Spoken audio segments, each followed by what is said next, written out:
Hi, welcome to NUFC Matters. My name's Steve Wraith. And I'm Malcolm MacDonald. I'm out 1-1 against Wolves. It could have been 3 points though. 1-0 up, dying seconds. And for me, there was a foul on Dubravka and ultimately Bowley had his arms around him. Dubravka for me should have punched the ball out. Maybe he's been a bit stronger, but it was a foul nonetheless. That led to the goal going in. 1-1, Newcastle coming away with a point when they could have had 3. Could have had 3, should have had 3, I think. Really should have done. There were 2 problems. Certainly, the first was when you get 1-0 up, you've got to go all out for a second. You can't just sit on that one solitary goal because it always gives hope and inspiration to the opposition that they're only chasing 1 goal. If they're chasing 2, that kills them off. And the other problem, of course, now we're down at Dubravka. You saw it as a foul.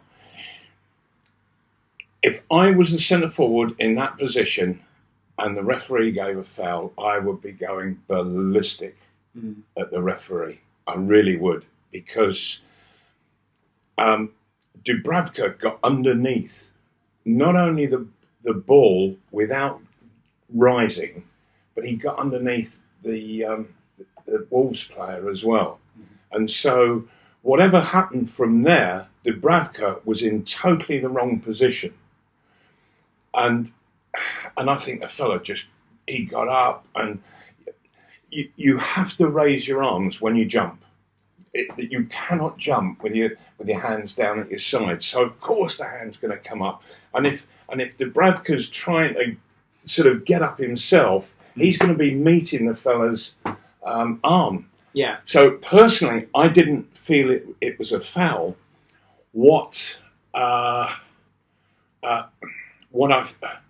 thought was that last few minutes, Newcastle allowed way too much pressure from Wolves, too many corners, and you could see the momentum building in Wolves. And so they were going to take chances. They were going to take risks like the fella did. And there he is, a yard off the line, and he just had to be big and strong,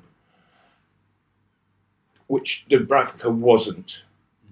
Dubravka in that situation, he should come knocking everything out the way, because you'll never see a referee do a foul against the goalkeeper for knocking people out the way when there's a ball up in the air. It never happens. So what happened with Dubravka, I don't know. He's been playing so brilliantly all of this season. Sadly, when he's made a mistake, and they've been very few so far, it's cost points. And also, what is it about Wolves that they nick it in the last minute of added time? Yeah, they did it at St James's Park, where they got a winner. It was sitting at 1 each, and then all of a sudden they got a breakaway and won the game 2-1. And then here again, I thought Newcastle seriously were going to get their own back, but Wolves, they nicked a point right at the death, and it's almost like a golden rule. You know, the last 10 minutes you don't let them pass. Albeit, having said that, over the 90 minutes, I thought Newcastle were absolutely terrific. I really did. I thought some of the football they played was super. Needed a killer blow more in the box. And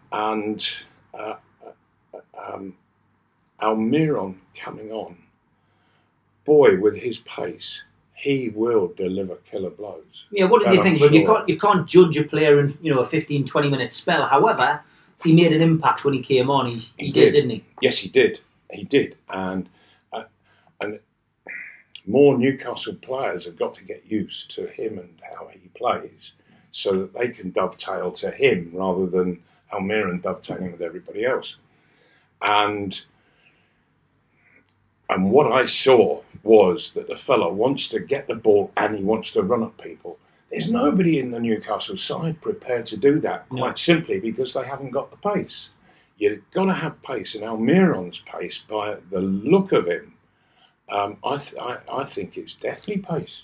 I think there's going to be a few defenders having some sleepless nights. They're not going to, absolutely, especially those teams around us, Huddersfield, Burnley. They're not going to look forward to having this guy running at them. Absolutely, and he will look to keep getting the ball in the box at speed, and that makes it great for the likes of Rondon, and then Perez coming later, and even Matt Ritchie getting in there as well. And albeit, I have to say, I think the fella is absolutely brilliant at what he's doing. Mm-hmm. He's not the greatest player in the world. He I think, would accept his personal deficiencies on a football field. Mm-hmm. But he knows his strengths, and by heavens, he puts his strengths to work so hard, and he just gives absolutely everything every single 90 minutes that he plays. He's a 7 out of 10 every game, isn't he? Oh, every game. And I really do admire him. His attitude to the whole thing is just fantastic. And you can see him geeing others up as well. And well done him. But I thought that Newcastle, they could come away from Wolves feeling quite proud with themselves. Yeah, and it's not very often we've said that this season. Let's look at Longstaff. I think we both probably thought that maybe, especially after what Raf had said after the last game, that he might have given Longstaff a rest. He's got into the team when we've been struggling for central midfielders, Diarmi out, Shelby out, Key away, and international duty. But Longstaff's come in last man standing, if you like, able to play in that role, and he took it by the scruff of the neck, took his chance by the scruff of the neck, and he's performed. And he got rightly so. He got man of the match against Wolves. Where great to see a local lad. Good for him, absolutely. It's brilliant, and he's doing brilliant as well. And there just seems to be a maturity about him. The way that he's just reading the game, always in the right spot at the right time, and the number of times that I just see the ball drop, and there he is, he's got it, thank you very much, and away he goes, brings other people into play, and there's never going to be anything fancy from him. Don't expect that, but we don't really want fancy from a central midfield player. This fella, he can be the hub of the side, and he can switch the play around from them attacking us to Newcastle attacking them. And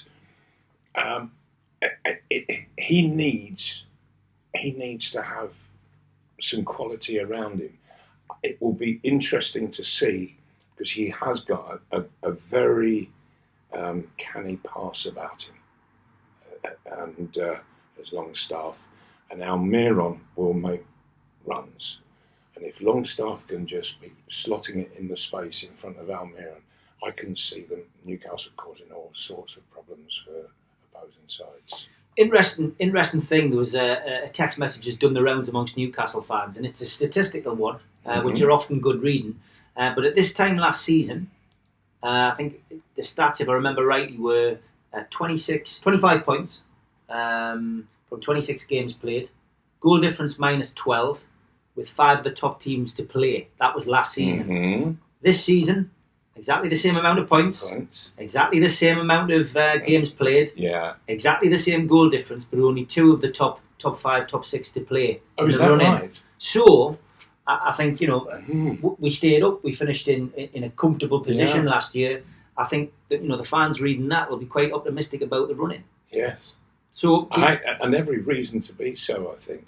Mm-hmm. Yeah, that really is an interesting stat overall. No, of course it is. Let's look at Rondon. Obviously, filling your old number 9 shirt, did very well yourself, Malcolm, in that shirt. Rondon, though, I think we all were scratching our heads a little bit and wondering whether this guy would hit the ground running. He took a little bit of time to get his fitness back, but is he an important part of Newcastle United's team this season? Yes, he is. Hugely important, and he's big, he's strong. just lacks that bit of pace, but others around him have got that pace, and particularly Almiron.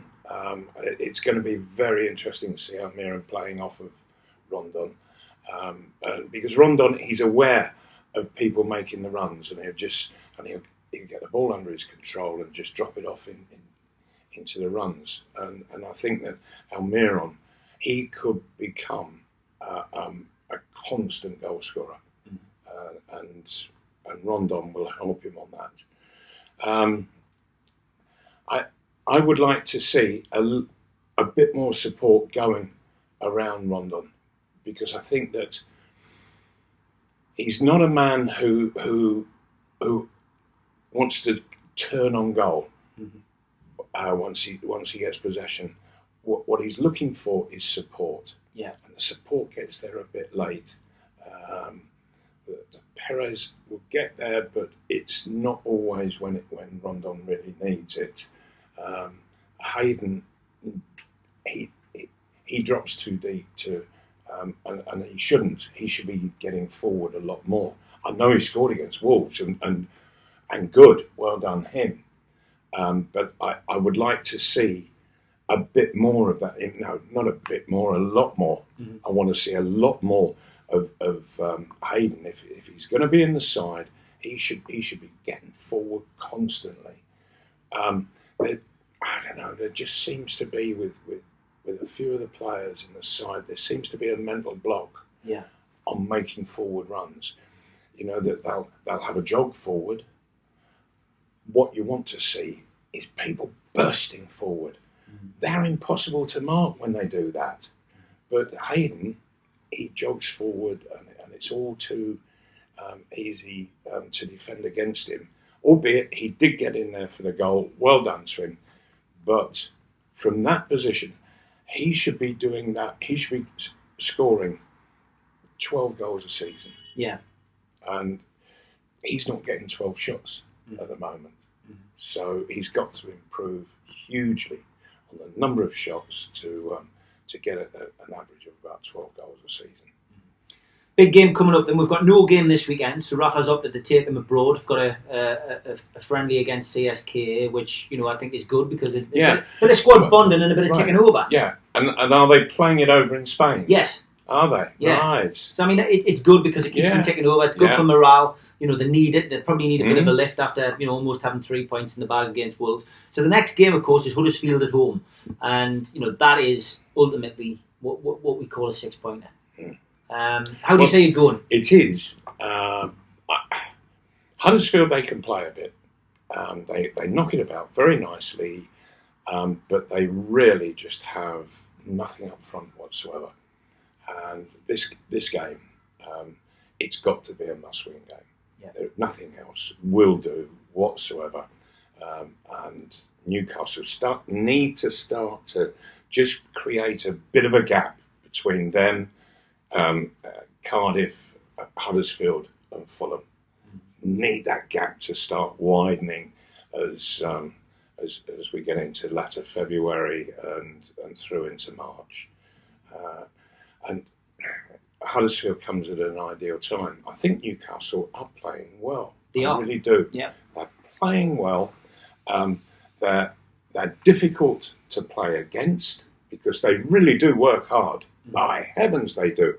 And if you remember back to, I think was it early December that they played Wolves at home. Yes. Yeah. Early December. So it's not that long ago. And Wolves just totally outpassed Newcastle. They looked absolutely brilliant. It was, in all honesty, I thought it was one of the best footballing performances I've seen this season. Yeah. And I looked at the football and boy, I thought, wow, they are playing some. Newcastle, it just shows the tenacity that exists within the squad. That the manager, he instills that tenacity, and they don't know when they're beat. They don't give up, so they keep going, and then all of a sudden you start to see them playing, and And what they did to Wolves was completely reverse almost what was happening in early December. And I thought it was absolutely terrific. If I were the Huddersfield manager looking at that Newcastle performance at Wolves, I would be thinking, oh dear, we have a problem. Because they can't get forward. And the few times that they do, they're totally punchless up front. Oh, now having said that, I'll put them up. Give us a prediction, Mal, for that game then. What, Huddersfield game? Yeah. Oh, Newcastle, they've got to go and not just get 3 points, but do the goal difference a nice favour on the plus side. So go and win 3-0, I hope. I'm going to go for 3-0 as well, Mal. That's the score that I had in my mind too. That's the first time ever that you and I have agreed on that. Yeah. Now every week we're going to give people a chance to ask a question, and Terry Armstrong has asked us a question this week. A question for you, Mal. The players that we've got out on loan, in particular, Dwight Gale and Murphy, who are both at West Bromwich Albion. Murphy actually scored last night for West Brom in a 2-2 draw. What do you think the future holds for them at Newcastle United? Would you see them coming back and being part of the team, or do you think their days in a black and white shirt are over? Would you have either of those two players back? Well, Murphy, not really. If the side wants to do a deal on him, I would take the deal. Yeah. I'm really not convinced in any way about him to play at Premiership level. He's probably a very good player in the Championship, but he's not a Premiership player. Dwight Gale, the enigma. He has all the attributes to be able to play in the Premiership and score a lot of goals. Yeah. Up there, I don't think he believes it. And he's so happy and comfortable playing in the Championship that we saw what he could do with Newcastle, and we're seeing now what he can do in that same division for West Brom. And the fella is an absolute constant threat and scores goals for fun. As soon as you put him into the Premiership, bless him, I don't know why, but he seems to freeze. Now maybe it was earlier in the season, at the very beginning, and last season, that he didn't have anybody really to play with, and he was finding it overwhelming to see two big centre halves and fullbacks coming round, and thinking, how am I going to get past all of this, and not have that bigger fella just to take a bit of weight off him. Yeah. I think that he and Rondon could make a fabulous partnership. I really do. But it's whether Dwight Gale has got it up there, whether he's got that confidence in himself to say, hey, big man like that, he can hold the ball up, he can be knocking it into my runs. Yeah, I can go there and score a whole host of goals. If he were to think like that, yes, I'd have him back like a shot. Great answer. Thanks very much, Terry, for your question, and thanks everybody for following NUFC Matters. We'll be back next week. Thanks very much for watching.